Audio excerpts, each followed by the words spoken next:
I was invited this past week to attend a concert at Judea Reform Congregation in Durham. It was a concert of music that had been composed, mainly music that had been composed, music and poetry, by people while they were in concentration camps during World War II. And it was the anniversary of the attack on Jewish businesses and homes, Kristallnacht. So it was a resonant event for people of that congregation. And I kept telling the person that invited me that I didn't think I was ready for that kind of intensity. She was very wise and just let me stew. And finally I thought, okay, I'm not going to be a coward. I'll go. And of course, it turned out that it was a beautiful experience,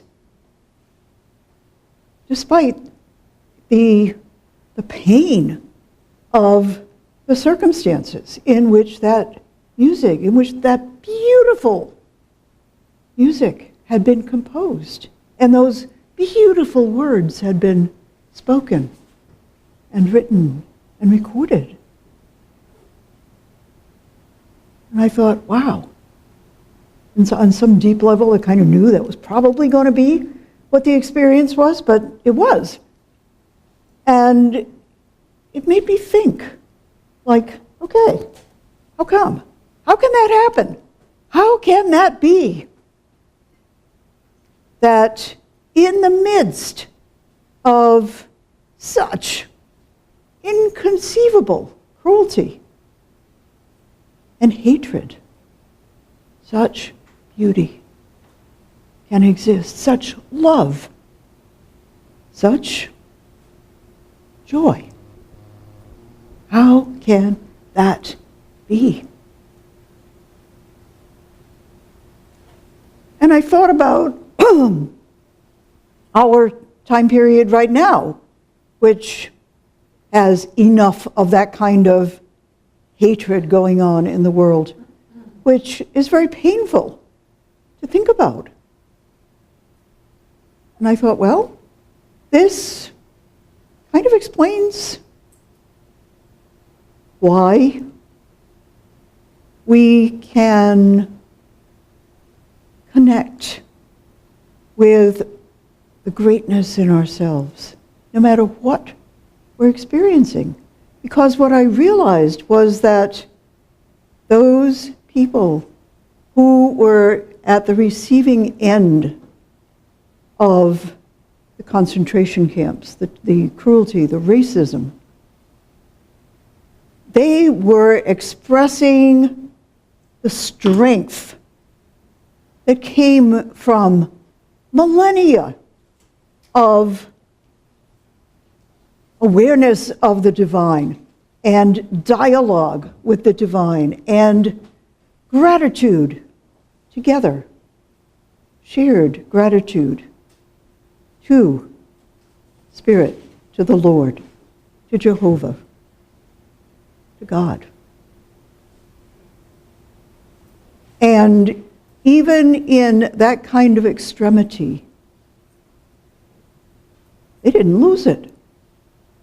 These people whose music we heard, they didn't lose that connection. They found meaning in their lives. It was a rather profound realization. I've been, as some of you know, Mary and I have been going every month, first Sunday of the month, over to Carroll Woods Retirement Community to do what we're calling a unity service, which is kind of, we have a plan, but it really all depends on who happens to show up, and nobody's repeated. And it's not a large group, but every time there has been someone who has found meaning in connecting with an awareness of spirit in them. And for that reason, it's been extraordinarily rewarding. And because of that connection with Carol Woods, and also because, Nancy and I are looking at, okay, at what point are we going to find that we're not anywhere near that yet, but you never know. When going to a facility such as that might be a wise decision, might be helpful. So I've been really researching a little bit something that I've worked with before, which is, how to age meaningfully. And looking at some of the research, which more and more and more and more, the research on children and the research on elders is showing that more than anything else, when you're powerless in the external life, if you can find meaning in life, you can find joy. And what is meaning? What it boils down to is, actually it boils down to being able to be grateful.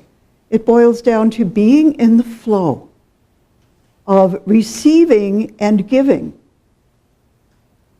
It boils down to being able to show other beings love, and especially to knowing that each of us is lovable, that each of us receives, has within us and at our disposal love, unlimited love, and being able to receive it.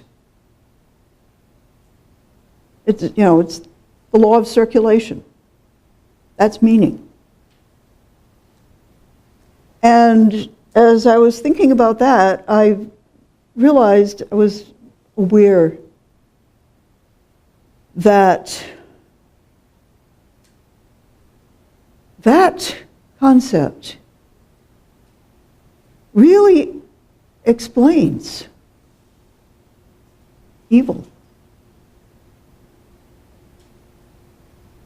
I don't know about you, but I've certainly asked myself, how can evil like that exist if all that is a divine power that is loving and good? Has anyone else ever asked themselves that, wondered that?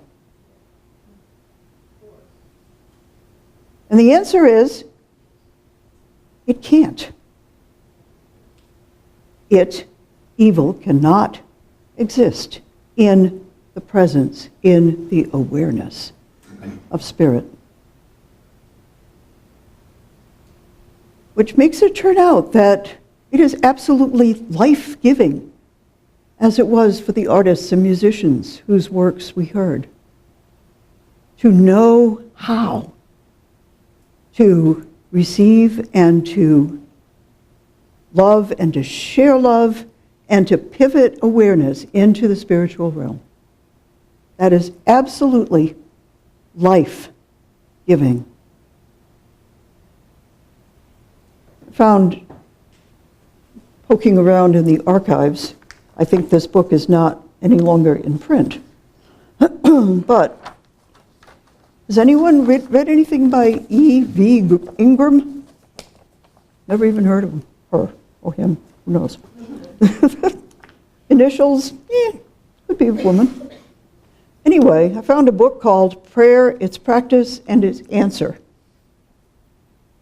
And this person, E.V. Ingram, writes that what makes our interactions with others vitally rewarding is the degree of appreciation and gratitude which accompanies them. Think about that.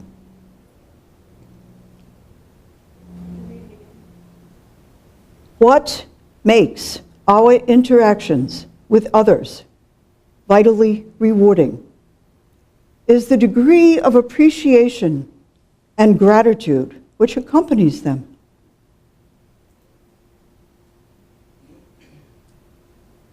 Think about a relationship that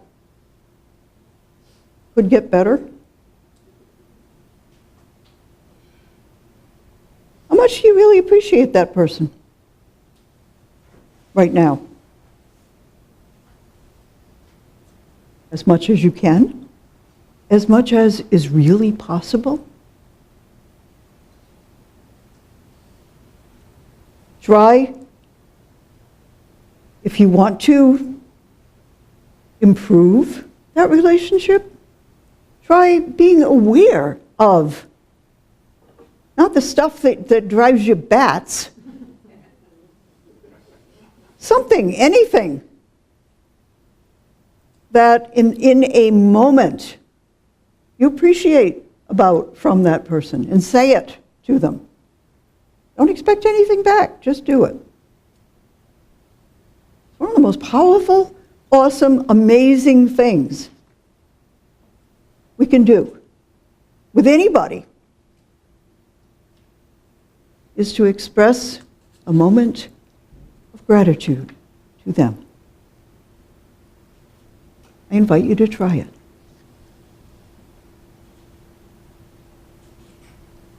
Ingram continues, gratitude is the most dynamic power in the practice of giving and receiving.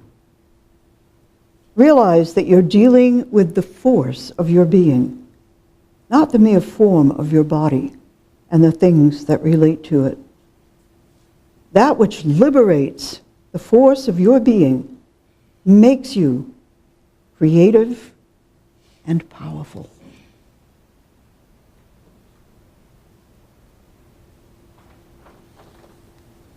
I came to the conclusion that evil can't exist in people that have that awareness, that have gratitude, that live in appreciation of other people, of the blessings, the many, many, many, many, many blessings that are true for us even amid suffering. You can't hate and love at the same time. We can't think two things at the same time. As humans, we just can't. Try it. Try smiling and complaining. It's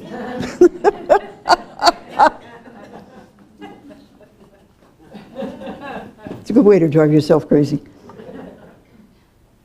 And when anybody acts from a sense of, I'm not getting what I deserve, from a sense of, they can't do that to me. Is that a sense of appreciation? It's the opposite, isn't it? We're only in spiritual awareness when we are aware of greatness and beauty and love and joy.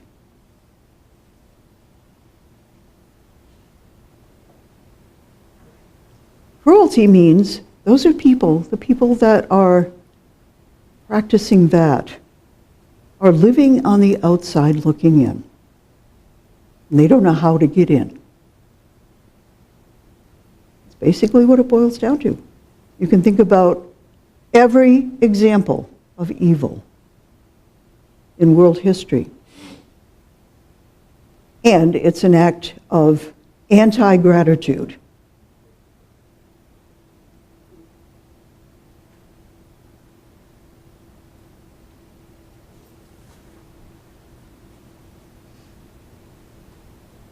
By being grateful in the moment, habitually. It's not an attitude, it needs to be a practice. You know, attitude is kind of, to me, sounds kind of flippant. It rhymes, it's cute. But it's actually a practice that makes a difference. It changes our awareness in every moment. That we think about what to be grateful for. I told you a couple of weeks ago that I was feeling really down and thought, okay, if I can ramp up some gratitude, that'll change how I'm feeling, and it really did. I mean, it was like magic. This week I had food poisoning. You know, I was getting ready to die. You know that feeling? Like, oh, this is never going to go away. Enough already. And when I was able to do that same practice, it was miraculous. I felt much better. Yeah, I still am getting over it. But that practice of gratitude has miraculous power. And it gets even better than that. All our actions, all our vocalizations are vibratory. They're vibrations. And when we gather together with other people and share the same actions and the same words and the same singing, and we eat together and we are practicing gratitude, it amplifies the experience, not only for us, but for other people. It puts it sends that vibration out into the world. That's how we make a difference. And it made me think of last Sunday's experience at Carol Woods. One lady came. We had set up a little circle of chairs. We never know, like I said, who's coming or who they're going to be or what they're going to be like, or, you know, we've had quite a variety, I can tell you. And this woman with one of those rollator things came sort of almost bouncing down the room. She was actually walking quite chipperly, and she parked the thing and sat down and smiled at us. One of the first things we found out is that she had recently celebrated her 90th birthday. And she was feeling a little bit lonesome because her daughter, who usually looks in on her, is in Florida for a little bit. And she'd never heard of Unity. She had no idea what we were going to do. But, you know, when we said, there was a little poster that they hung up that we were going to talk about gratitude. And she thought, okay. She exercised her faith and her life and her, what else? What other powers? Imagination? What else? Will, yes. Zeal. And zeal, right. And walked from the other side of the campus with her walker to come see. She thought, oh, that sounds like might be good. And there she was.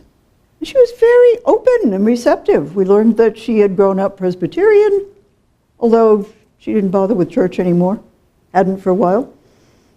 But she was ready for a positive experience. We pulled the chairs up in a little circle so that we could chat, and we did. And what we did was, we had said we were going to talk about gratitude, and we, said a few words about gratitude and about why it's important. And then we spent about 20 minutes, all three of us, just sharing with each other things, random things that we were grateful for. And then, we felt complete. and we read the prayer for protection and hugged each other goodbye. And she went off to dinner, inviting us to come with her next time, which I think we might. At least I might. I won't speak for Mary. And, I felt happy. It was kind of counterintuitive. One person? We did it for one person? I felt happy. And what amazed me was the next morning when I woke up, I was ecstatic. I felt so happy. I thought, wow. That little gratitude conversation last night, that was powerful. It made a huge difference in my outlook, in my sense of, in the midst of food poisoning, in my sense of life. What's life all about? How do I feel this morning about getting up? I felt wonderful. So I thought that I'd like to share that experience with you today.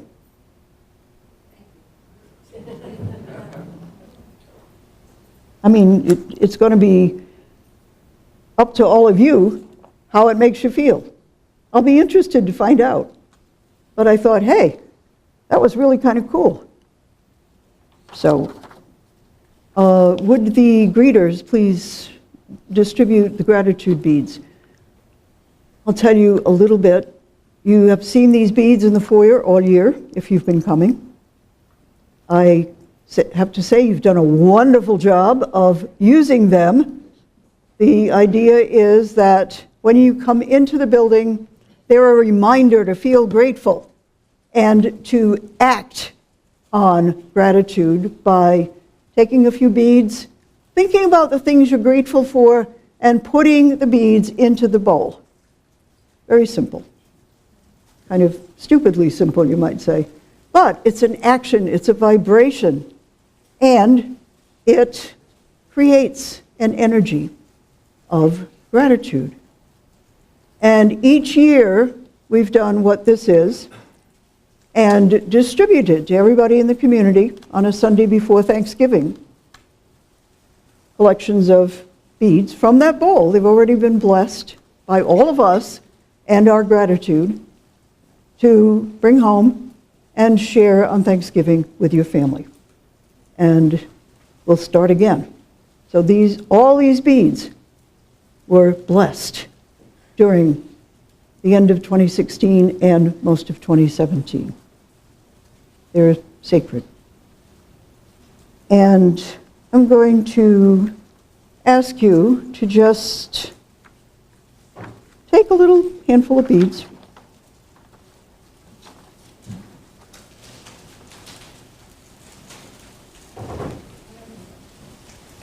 And to go within lightly enough so that you can still be in the room, so that when you are releasing gratitude beads, they go back mostly into the baggie.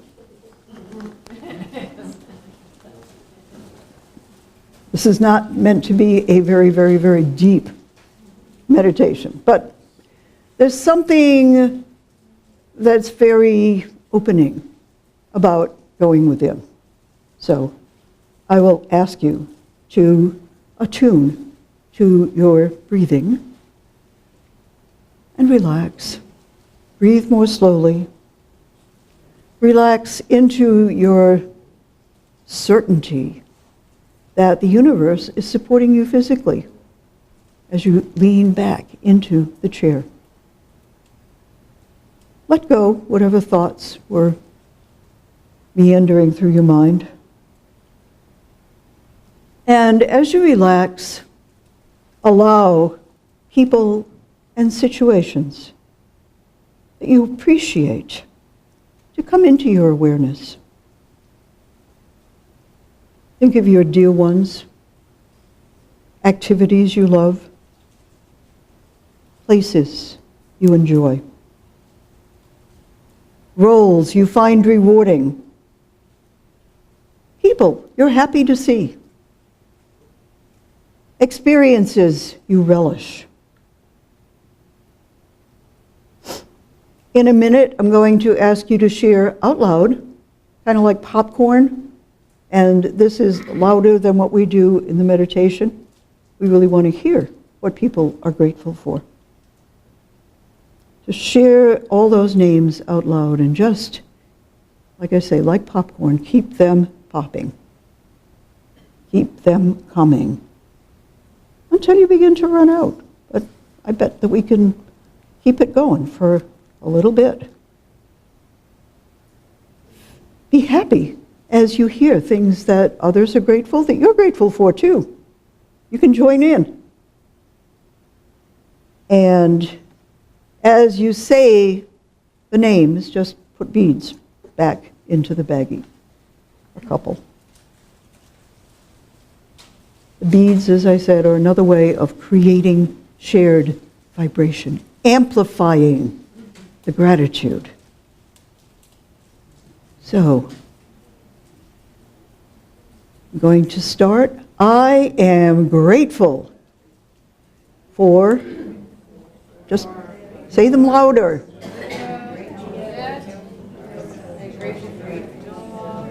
Listen to what others are saying.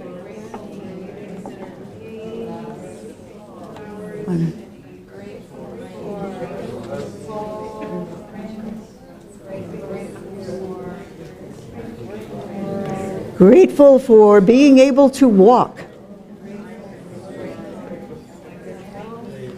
Grateful for breathing.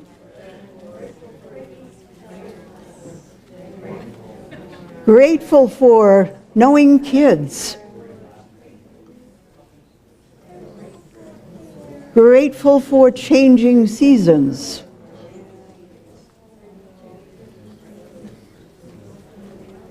Grateful for comfortable buildings. Grateful for heat. In the summer, grateful for cold air. Grateful for smiling faces of people I love. Grateful for this community where we give each other meaning. Grateful for ice cream.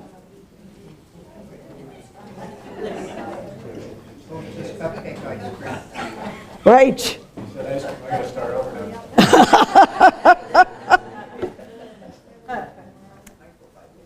All right. So, being aware in that energy that we have just all shared, please repeat after me. I am grateful. I am grateful. I am love. I am love. I experience good. I experience good. I am love. I am love. I thank you for sharing your I am energy.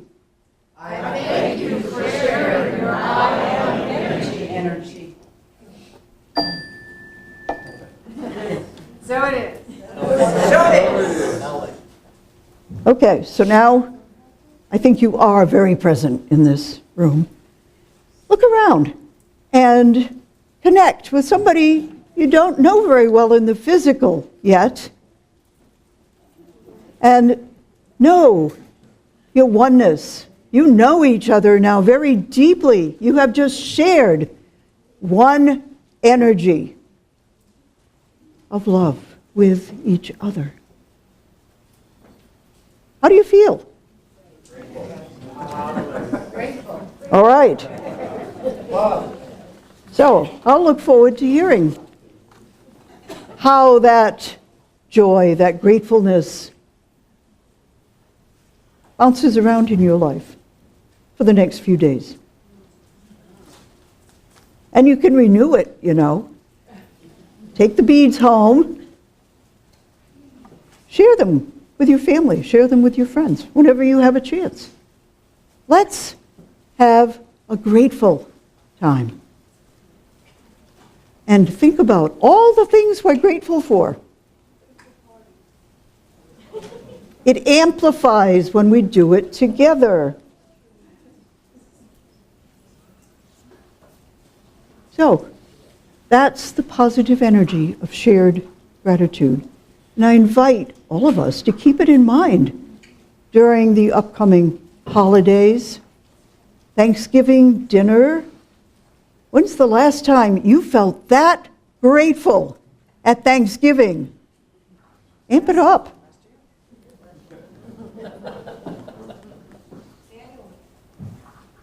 Christmas, giving, receiving, opening, grateful. They all go together. Relationships, opening through gratitude. And in addition to every person and every experience that I named, I am deeply grateful for Unity Center of Peace. In this spiritual community, I'm learning how to live from and express my divinity. And I'm grateful every day to each one of you for the joyful meaning you nurture in my life. And so it is.